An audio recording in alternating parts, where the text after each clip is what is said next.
Well, fantastic. Well, thank you so much, Keith, for joining the author's table, and it's good seeing you again.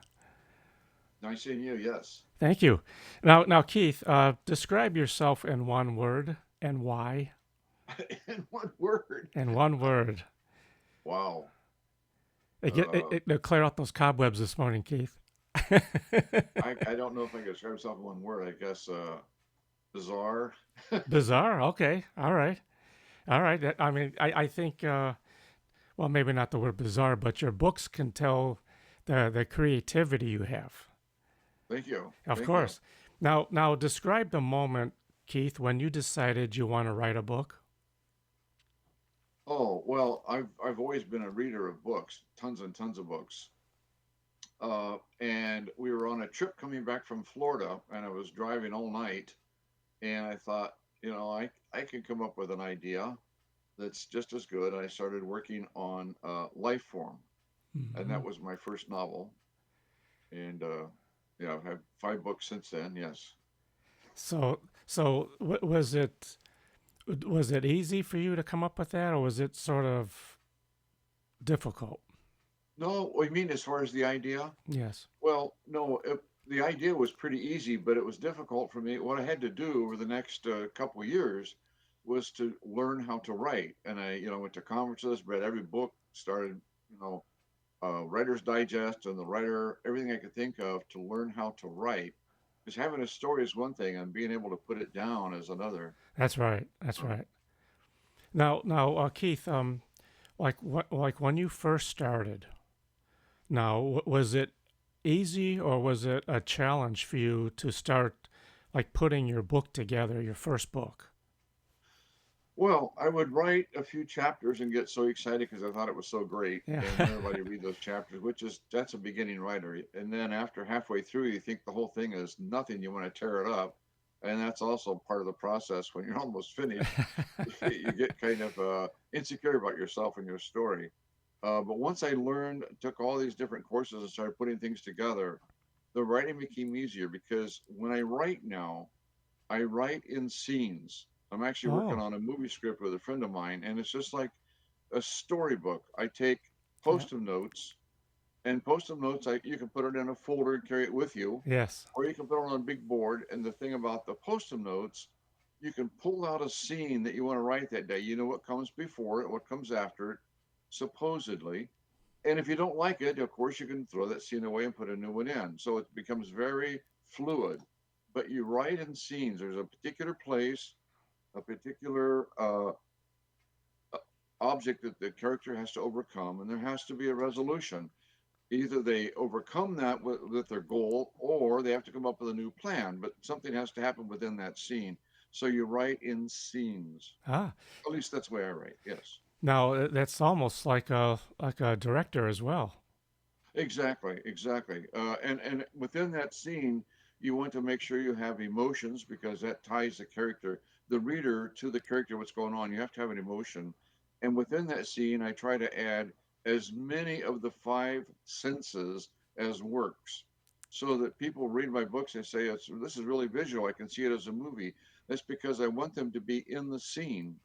So you don't just start somebody walking into a room. What is the room? Where are they going? What's the problem? What are they trying to go in and solve? So you're pulling the reader into the scene. I mean, which that's an awesome approach because it's you're not just having someone read it, you're pulling them into the story. Try to, absolutely right. Yes. Yeah, that's just like Alfred Hitchcock. He was awesome with that. Yeah, yeah. Yeah. And the two biggest themes you can have to draw emotions is love and death. And I keep telling other writers, you've got to have good stories have both of them. And you think about death, it doesn't have to be gore with blood spurting out. Death can be an emotional thing. That's correct. And like for instance, death can start the story in motion, like in the movie Witness or the story Witness. Yes. Rachel, the young Amish wife, opens up with the funeral of her husband, and so she goes to visit her family because she's heartbroken. That puts the story in motion. And when they're in the train station, her boy Samuel sees a murder, which is another death, and that changes the direction of the story. Sleepless in Seattle opens up with Sam the architect on a hill at his wife's funeral. that sets his story in motion. So death can also, in the middle of the story, change the direction. For instance, City Slickers are three buddies out on a cattle drive, having fun, singing, getting to learn the saddles, doing goofy things, until Curly, the trail boss, dies. And at that point, the story changes direction. Everybody leaves. These three guys are left out in the middle of nowhere with a bunch of cattle, and now the story takes on a much more serious role. Take Top Gun. Top Gun, they're out there goofing around. He's a real hotshot pilot, Maverick is, until he crashes and Goose dies.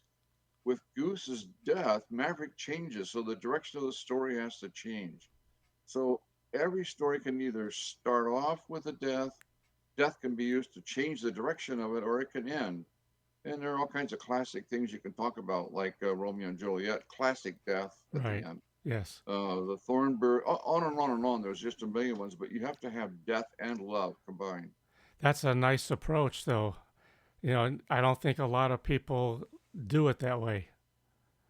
And I think that's, it's like, you're watching a good movie when you see laughter, crying, when you pull in all these different emotions, but yet it becomes a great film. Right, right. You're absolutely right. Yes. Now let's talk about your book called Cause of Death. It's a writer's guide to death, murder, and forensic medicine.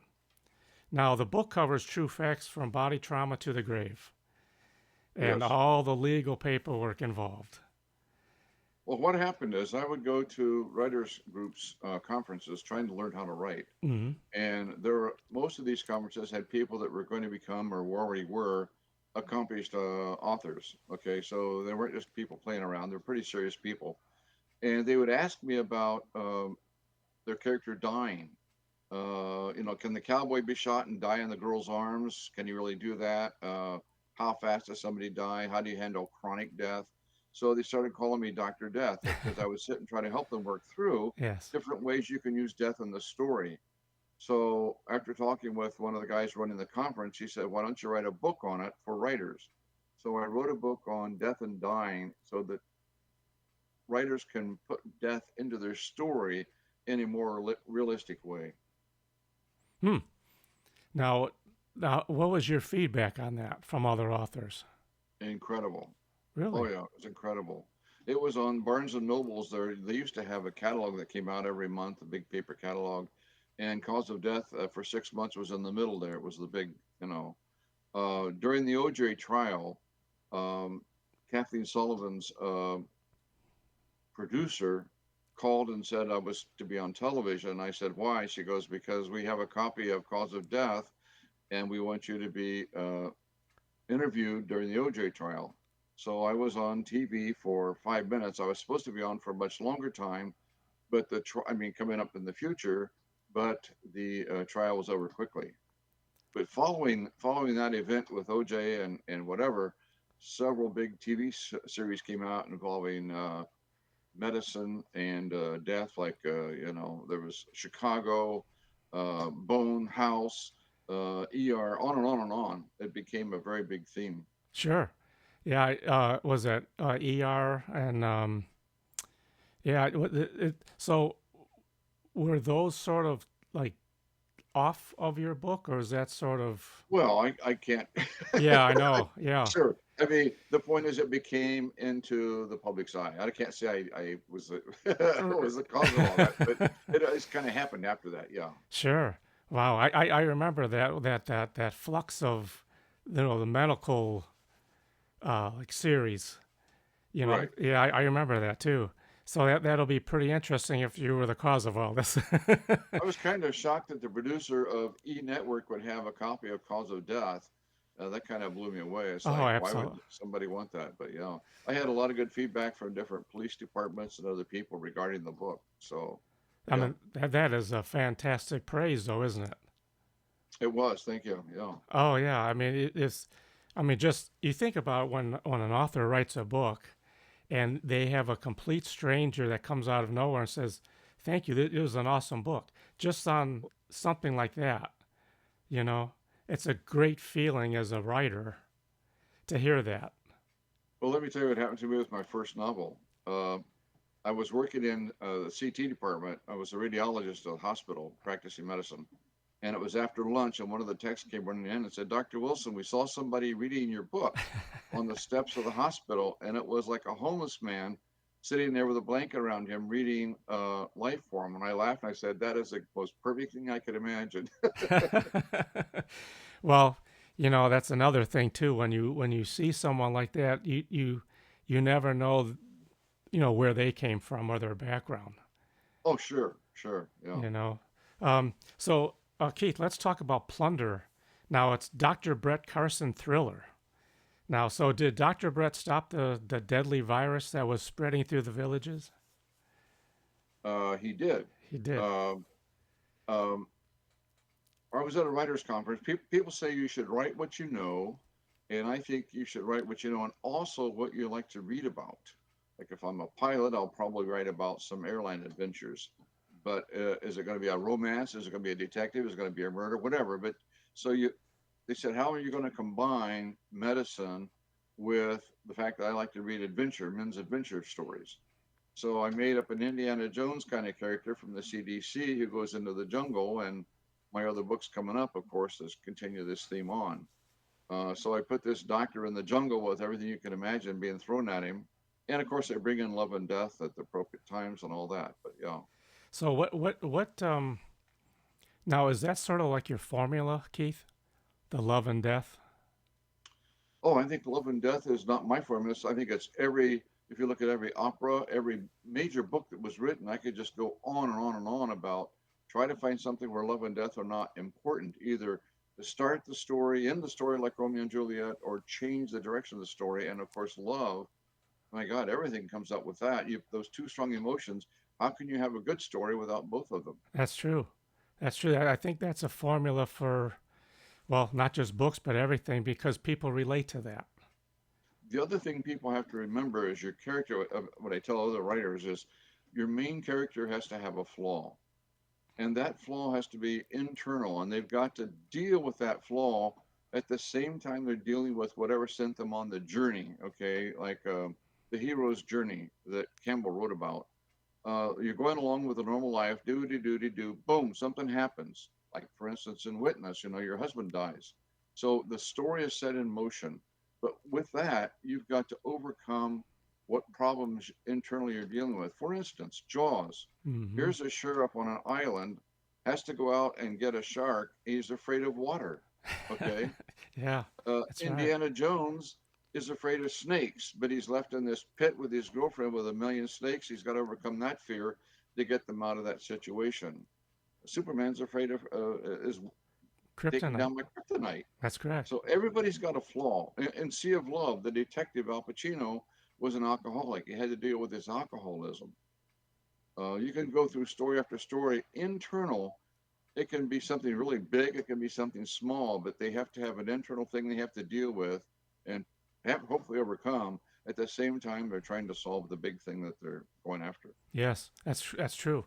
Now, Keith, like when you read a book, do you sort of in your mind evaluate that kind of like thinking? Like if it has it, if it doesn't, then you critique it, kind of. Yeah, I don't consciously do that. I go in to read a story because I really love a good story. Sure. But sometimes halfway through, I'm thinking, why'd the writer do that? They had a great opportunity here and they kind of missed it. So I don't go looking for that, but it pops up occasionally in my subconscious. I go, man, that's too bad. They really could have done bang, bang, and bang, and they didn't. Yes, that's true. Now from your next book called Life Form. Now it's a high school biology teacher is your main character. Yes, Now is Matt Strong he has a big mystery on his hands, doesn't he? he does. Right. His best friend died. People in town, he figures out, are starting to die.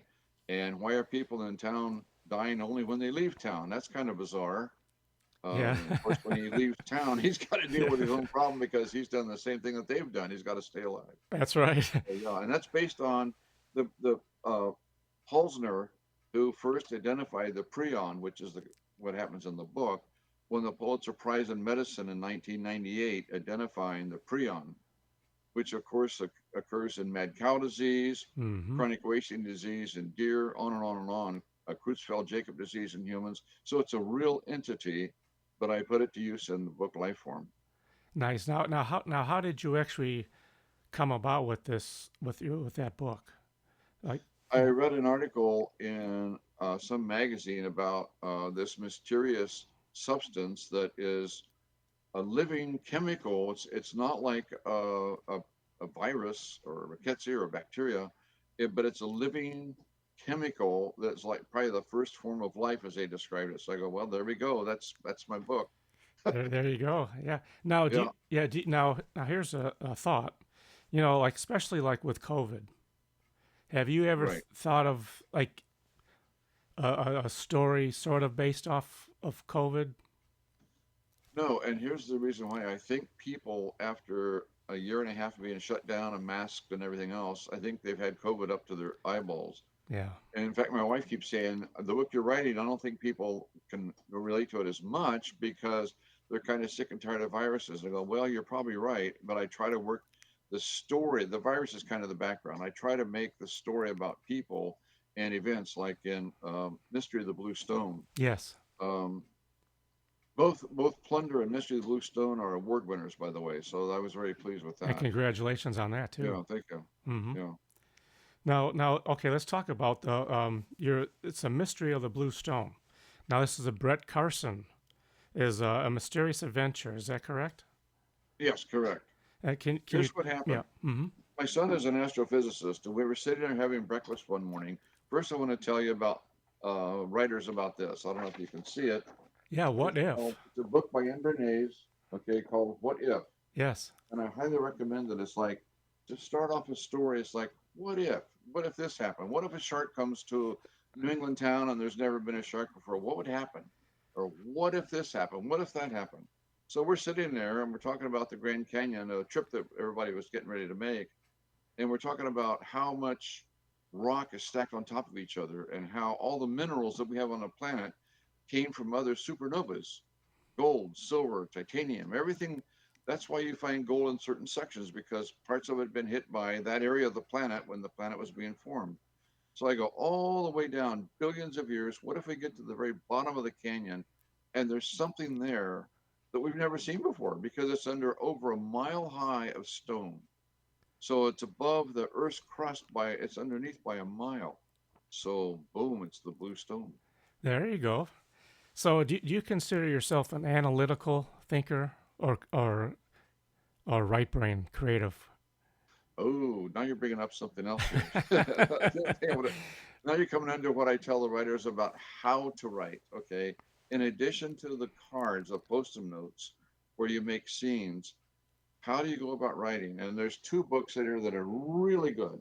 Writing the Natural Way and Writing on Both Sides of the Brain. Mm-hmm. And what they both talk about, I don't know if I can even show you here, that one section down at the bottom is branching. Okay, and the branching says this: you write something in the middle like you're seeing. Okay, let's say opening jaws. Okay, so we're going to have a shark and you put a circle in the middle, and from there you branch out and you say time of day. Okay, weather, time of day. Okay, it could be a sunny afternoon, it could be nighttime, it could be a storm. Well, I sail my boat off of Cape Cod in the Atlantic Ocean, and I know that the water at night is scary, only because I don't know what's under there. That's right. Daytime, you don't know either, but it's sunny, right? But nighttime, that's not so good. So we're going to have it start at nighttime. Should it be stormy? Well, that's going to compete with the shark. It's not the storm, it's the shark. So kids are at a party. Anyway, you're branching. You come up with ideas. And by the time you're done branching, you find out you're writing. You're not even aware of it. You start branching and branching and branching. Um, that's the way I write. And so you have the card, you have the scene, and you have somebody who wants to do something. A guy finds out his wife is pregnant. He needs to get a bank loan. He has to go to the bank. Okay, you got a nice scene. Now branch. What happens? Does he come in the middle of a bank robbery? Is he turned down? Does he find out whatever? So you have to, branching allows you to open up your brain, left brain and right brain, without being, you don't have to sit there and start typing. Oh, what am I going to write in the first sentence? That's Ignore right. that. That's right. Ignore it completely. Just start branching. Everything you can imagine, it comes into mind, and it will come. Believe me. Oh yeah, because it's the same as brainstorming.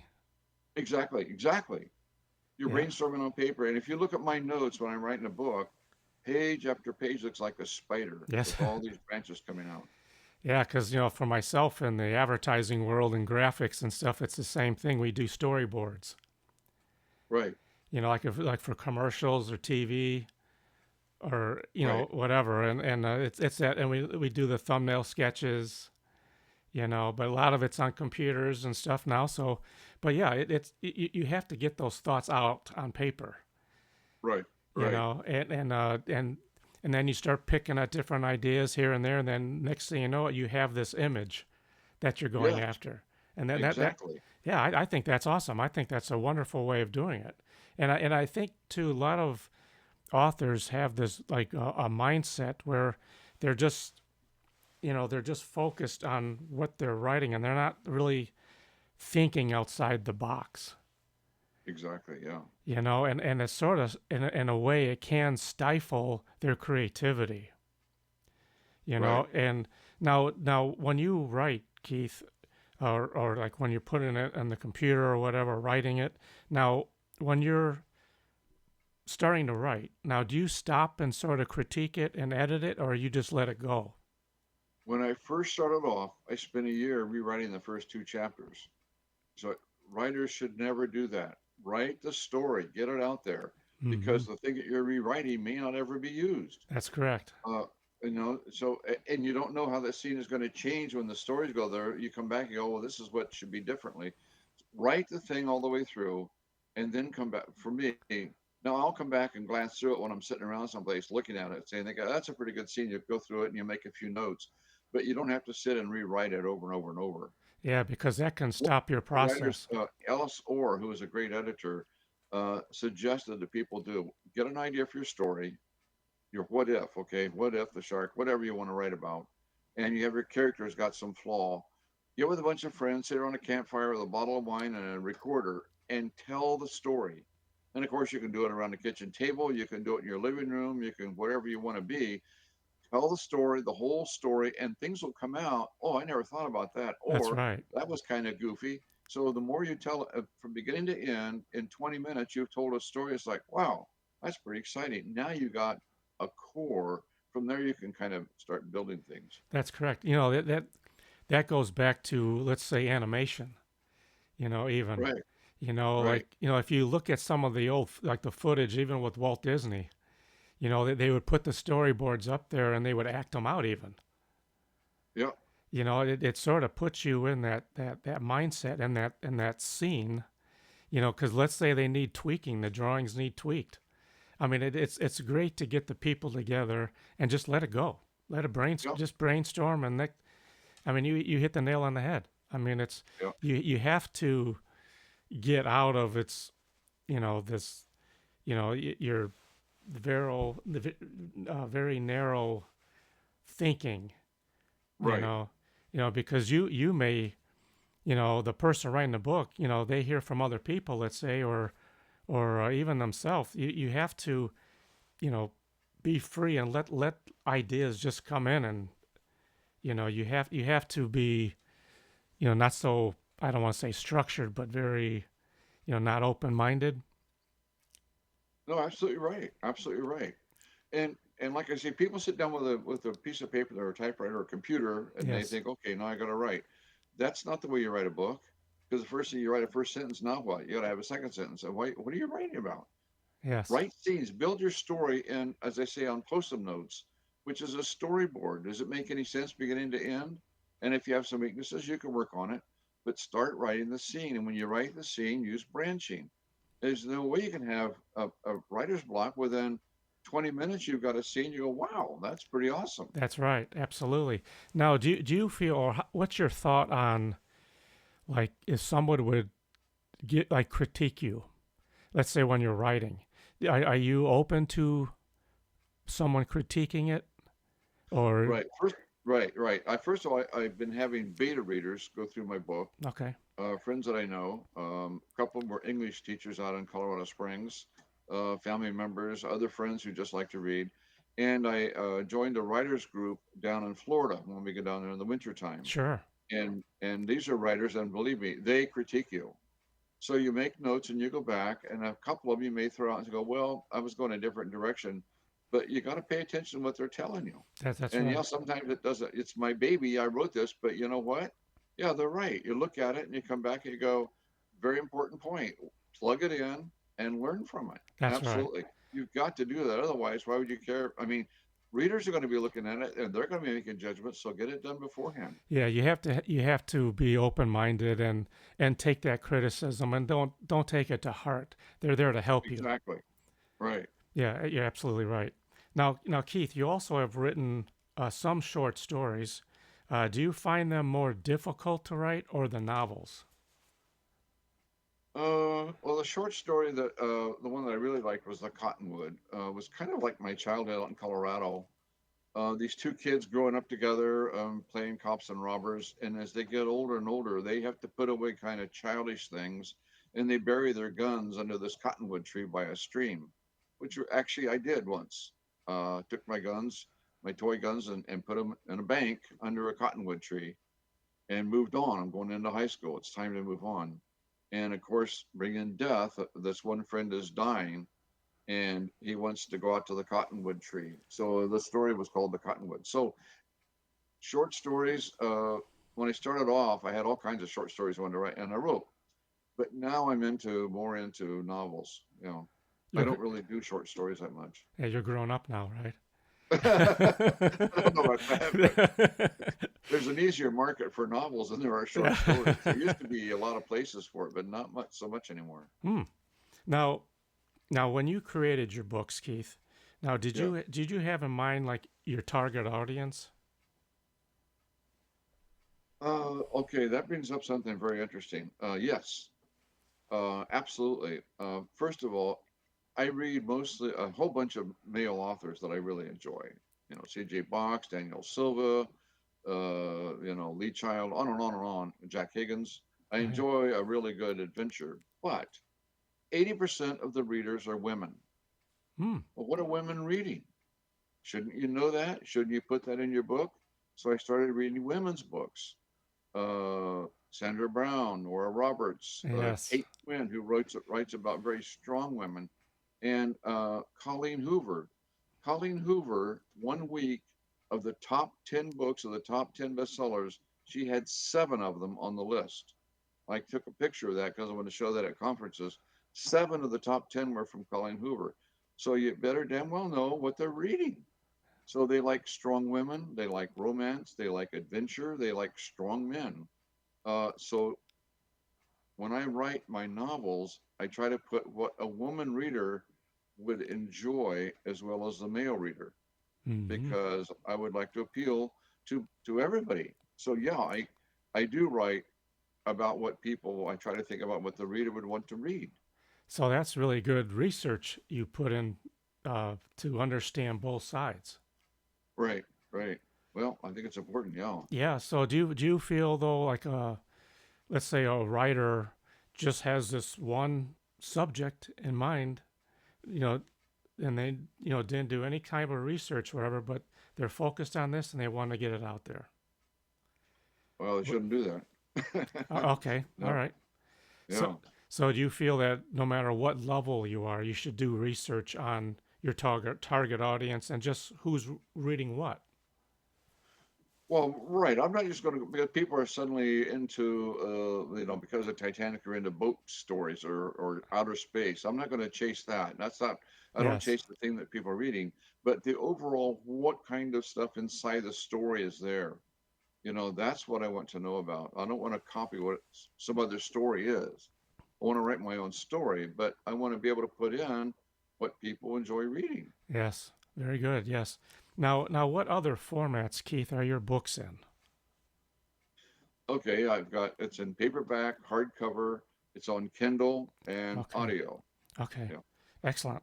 Now the audio part was that difficult to pursue, or was that sort of easy to do? Well, it was easy for me because at the same conference where I met you, Scott Ellis was there, who has a studio, and we talked about it, and then they sent me like 5 different people reading. They had to have something that was adventurous, something that was descriptive and so forth, narrative, and on and on and on, and dialogue. And then they had these five people read those sections, and we would pick out. My wife and I sat and listened and picked out who we wanted to read the book, and it turned out to be Scott, of course. But and then we had sound effects put in and so forth. But yeah, it was easy. He did it, and it turned out great. Oh, that's fantastic. Now, Yeah. by doing that too, Keith, were the sales really good on that as well? Uh, Somewhat, not as much as I'd hoped. Okay, Yeah. okay. But do you feel that authors should look in that avenue? Oh, sure, absolutely, Okay, absolutely. okay. And Scott Ellis, for writers that want to look into it, I'm sure there are tons of different studios that will do it. But Scott Ellis was just fantastic. Yeah. Oh, that's wonderful. Now, are you currently in the process of writing a book? I'm in the process of developing a follow-up book. I've got two other books that I want to write that are just standalone novels, which I think are incredible. But the publisher and some of the people that my beta readers, they want to continue the series with the characters that I have in Plunder and Mystery of the Blue Stone. Yes. I'm the same way. Some series I get into, where's this character going next? I want to know. So it's somebody you know and you've enjoyed and you've read about them, you've seen their ups and downs. What's next? So I've started the other two books. Um, I can tell you about well, I'll tell you about the one which I've had for a long time. You gonna keep us in suspense, Keith? Yeah. Well, you'll see what I'm Yeah, talking about. yeah. Not the follow up. This is a standalone. A man is like approaching 50. Okay, he's in the back of the plane. He's drinking a martini, too many already. He's overweight. He smokes. He's just a kind of a bully lowman. He's a salesman, kind of a loser, and he's thinking about his life and what he had hoped to become. Okay, and lo and behold, the plane out in eastern Colorado is in a thunderstorm, crashes. Mm. He's in the tail section, gets buried in the mud. Everybody's dead, burns up, everything's gone. He's alive. So when the people out in the town and the country come at nighttime in this rainstorm, they assume, and everybody's covered with mud and water, they assume he's one of them. So he goes to this small town. This fire department has chili and coffee, takes a shower, and realizes he's got a do-over. Um, His wife are having problems. He doesn't have to divorce her. She's going to get the money. The guy she was having an affair with, she can go on. He's going to become what? The question is this then, out of the book: if you had a do-over, would you become the same person you are because that's who you really are? You can't change, or can you change if you have a total do-over? That's the question we have to answer. yeah. That's actually almost like the flip side of "It's a Wonderful Life." Yes, yes, exactly. Yep. Yeah, that's interesting. That sounds very interesting. Now, when do you see that being completed? Well, as I say, I got about one third through it, and it's Okay, building up to a lot of tension okay, and a death scene, obviously, which changes things. But I'm going now back to finish the next novel in the series with the Plunder and Blue Stone. excellent, excellent. Yeah, Now, Keith, do you have a website that readers can go to and learn more about you and your books? right. A- Uh, And what is KDWilson.com. Yeah. okay? Now, are your books on Amazon as well? Oh, yes, Okay, yes. fantastic.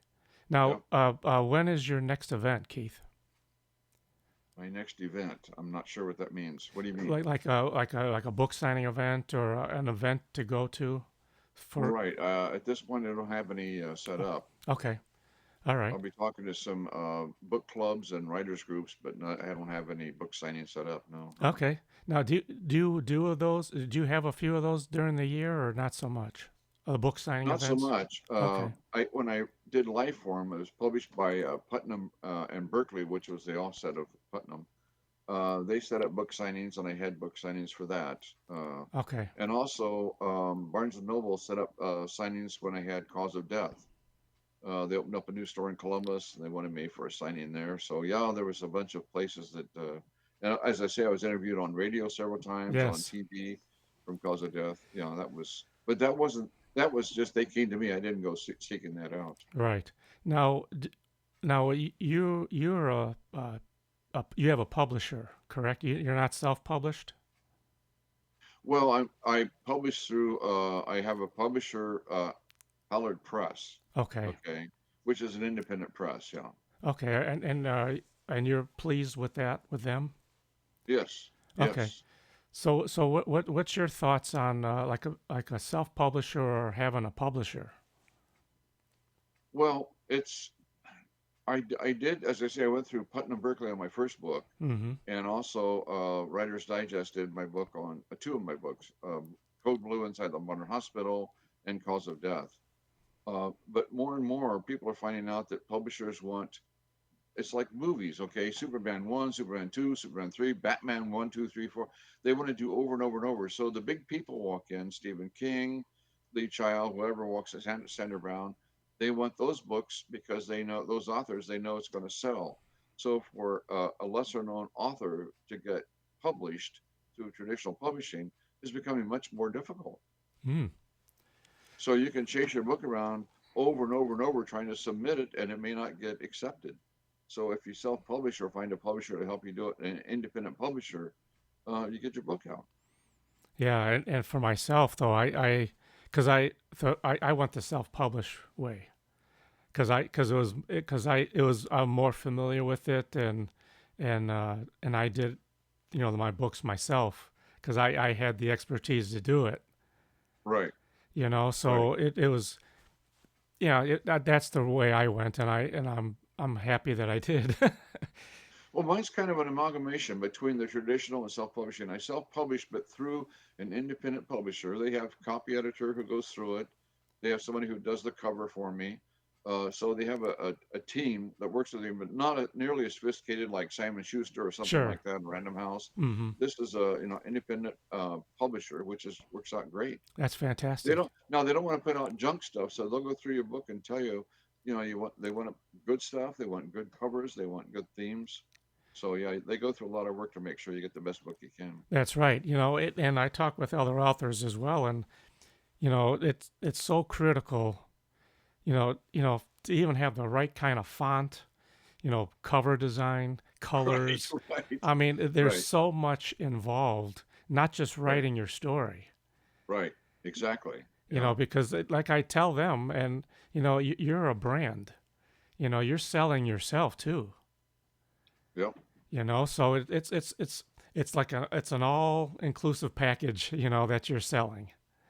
Well, the thing about self-publishing though is you got to get figure out a way to get the book out there. That's correct. How are you going to get people to read it? And I try everything I can think of because I want people to read it. I write the story.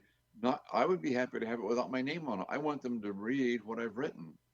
I think That's it's a right. neat story, and I want them to please read it. That's right. That's right. And I have to say too, Keith, you're very talented.